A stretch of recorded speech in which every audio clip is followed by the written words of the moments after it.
C'est bon? Ouais. Nathalie Bécoulet, bonjour. Vous êtes cofondatrice de TIC MOOC, donc un MOOC sur les tisses. Tout à fait. Alors parlez-nous un peu du démarrage de ce projet. Alors le démarrage de ce projet est dû à Jean-Michel Robineau, donc un chef d'établissement qui a recherché une équipe d'administration pour construire ce MOOC du début de la conception des idées, du bac à sable de réflexion jusqu'à sa réalisation. Donc nous sommes des enseignants premier, second degré de France et de Québec. Et donc de différentes disciplines, il y a des formateurs, je suis moi-même inspectrice. C'est d'autres modalités de formation des enseignants. Et donc ce MOOC a débuté mi-septembre et va se terminer le 12 décembre avec le module 6. Donc nous avons articulé le MOOC sur 6 modules de 2 semaines avec des contenus différents à chaque fois, mais chaque fois avec l'idée de relier les valeurs de notre école républicaine avec l'intégration des usages numériques dans les classes.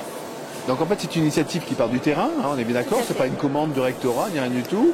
Vous avez parlé de Québec, donc c'est par le réseau, par des collègues? Tout à fait. Nous nous sommes retrouvés dans le cadre des liens sur les réseaux sociaux où on cherchait chacun au même moment à développer ces usages numériques, mais vraiment sur des situations concrètes, mais chaque fois reliées par une entrée pédagogique, pas par une entrée par l'outil, même si évidemment nous développons des usages via les outils dont nous disposons actuellement, des outils numériques.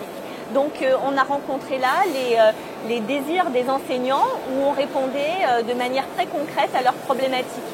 Et donc les enseignants se sont emparés des contenus des modules pour faire un lien avec leur classe, dans leur classe, tester dans leur classe et remettre sur notre plateforme qui a été installée dans le cadre du module 1 ce qu'ils ont fait dans leur classe.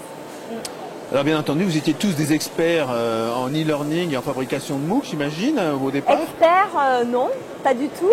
Hein. On a appris modestement en faisant, parce qu'on avait tous cet intérêt-là. Il n'y a pas eu une ligne, on va dire, directrice qui cadenassait la créativité, les envies.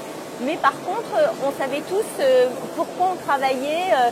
On voulait de la différenciation pédagogique, on voulait une école bienveillante, une école plus juste.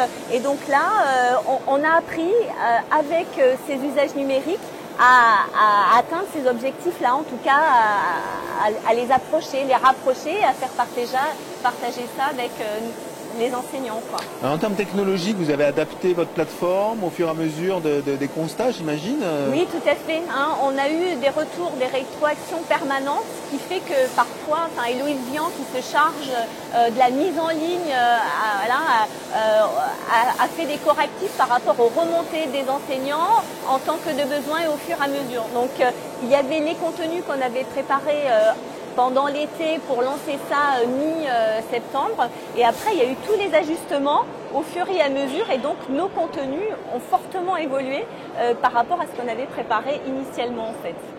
Donc c'est un gros travail de bénévolat quand même, quelque part. C'est sur le temps de travail, c'est la nuit, c'est le week-end, oui, c'est pendant les vacances? Ça. On a eu à cœur déjà de le faire sur ce critère-là. Hein.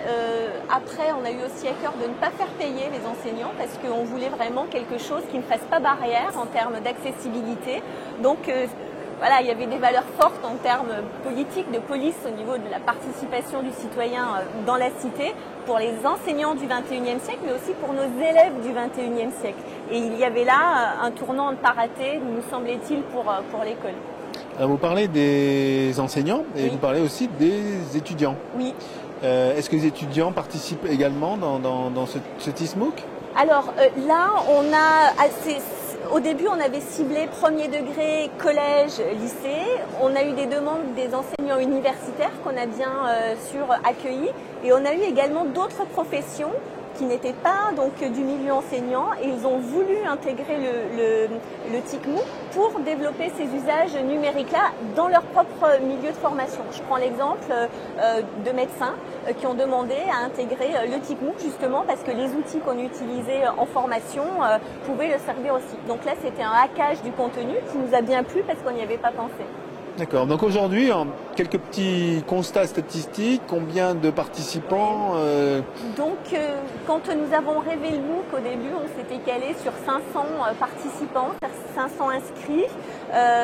Voilà, au fur et à mesure, le bouche à oreille via les réseaux sociaux, ce bouche à oreille a bien fonctionné. Donc nous sommes à ce jour à 3000 inscrits sur la plateforme avec un taux de participation qui est conforme à ceux des MOOC en ligne, c'est-à-dire autour de 10%. Donc on a vraiment voilà, 10% des participants qui participent en termes de ressources, de tutorat, puisque on est aussi très attaché à cette horizontalité réticulaire. Et du coup, là, on a eu une mise en place de tutorat pour lequel on n'avait pas formé les participants, mais ça s'est mis en place en fait naturellement. Donc c'est un MOOC participatif, c'est pas oui. le MOOC. Oui, on y tenait beaucoup, de la même manière que les modules sont construits de manière indépendante. C'est-à-dire que l'enseignant qui voulait faire le module 3 parce que le contenu lui convenait plutôt que le module 1 qu'il connaissait déjà, avait toute la liberté, la latitude. On sait aussi le rythme de vie, la préparation de classe des enseignants. Donc ils pouvaient aller piocher là où il y avait des besoins. Donc c'était voulu vraiment libre d'accès par rapport à la réalité des choses et du terrain. Bon, ben, ça va être le moment pub, on va faire un peu de promotion. Alors pour y accéder, on fait quoi sur Internet? Alors on va sur ticmook.net. Là il y a un site sur lequel qui permet en fait de rentrer dans l'inscription pour rentrer dans le TICMOOC. Il se termine le 12 décembre, donc on arrive en fin de parcours, mais pour autant ceux qui y sont inscrits peuvent avoir bénéfice des ressources qui seront laissées en ligne quelque temps encore. En tout cas, c'est les demandes qui nous ont été faites de laissez-nous encore du temps à nous enseignants pour aller piocher ce que vous avez déposé. Et aussi les ressources des autres enseignants en termes d'exemples, d'idées, de pratiques mises en classe, puisque là, moi j'avais l'impression d'avoir une circonscription géante avec des enseignants du lycée français de Berlin, de Rome, ailleurs aussi dans la francophonie, avec nos amis québécois qui ont participé du TICMOOC. Et là, il y avait des ressources pédagogiques qui étaient un vrai bonheur pour nous à découvrir. Des perles. Alors fin décembre, donc TweetMOOC disparaît ou TweetMOOC repart sur quelque chose en 2015 TICMOOC. Oui, j'ai envie de dire,